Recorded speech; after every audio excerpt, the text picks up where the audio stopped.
binomio que eran los proveedores de servicio y los usuarios, ¿de acuerdo?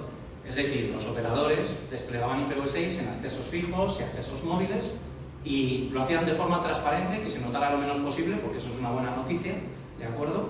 Y eso es lo que se ha estado haciendo pues, durante los últimos 20 años, hace 10 años más en proyectos de innovación, yo lo dice Ríe, y es verdad.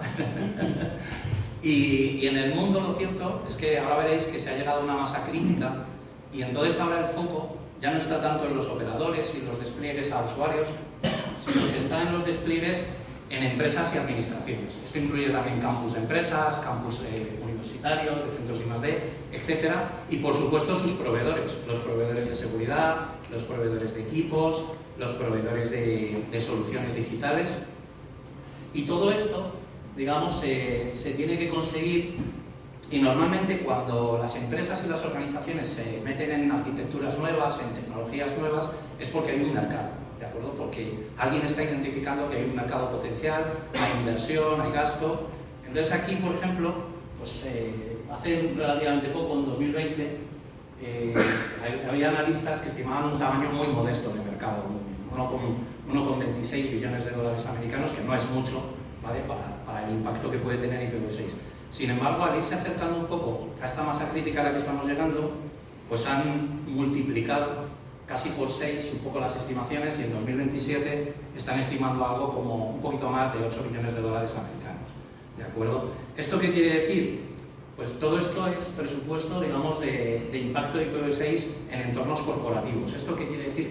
Que realmente tenemos que ser eficientes a la hora de hacer estas inversiones, no reinventar la rueda, ir por las mejores estrategias, ¿de acuerdo? Aunque a veces nos parezcan las más arriesgadas.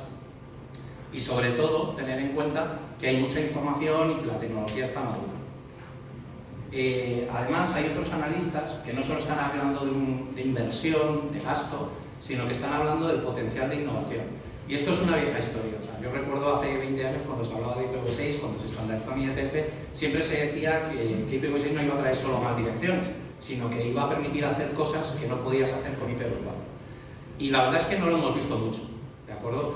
Pero lo hemos empezado a ver ahora con distintos mecanismos que han aparecido, que es cierto que si no tienes IPv6 de manera completa o IPv6 hasta cierto punto, realmente no te puedes beneficiar de ellas. Y esto es importante para las empresas.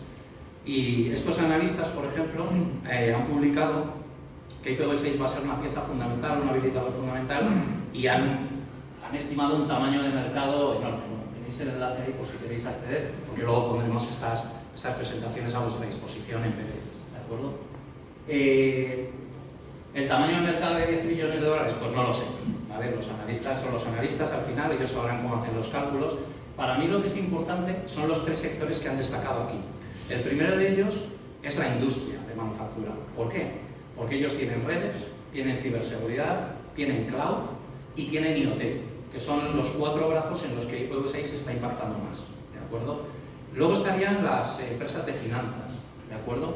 En las empresas de finanzas tenemos grandes redes globales, tenemos servicios globales, tenemos datacenters hibridados con servicios en la nube y tenemos también ciberseguridad. Aquí la pata de IoT se ve menos, ¿de acuerdo? Y luego tendríamos el tercer gran sector, serían los gobiernos, ¿de acuerdo?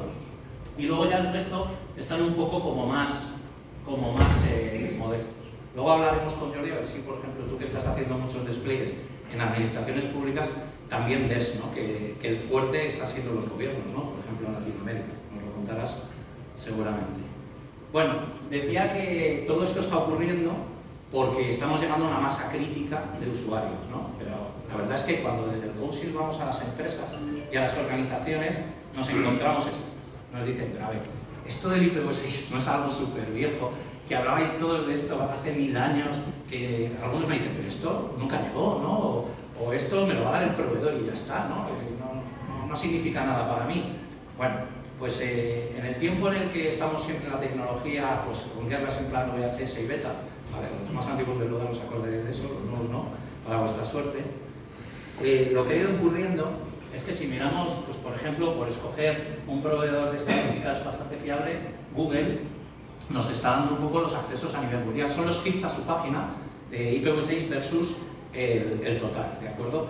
y están hablando de un 47%, que seguramente, pues si manejamos otras estadísticas de Clinic, son mayores, etcétera.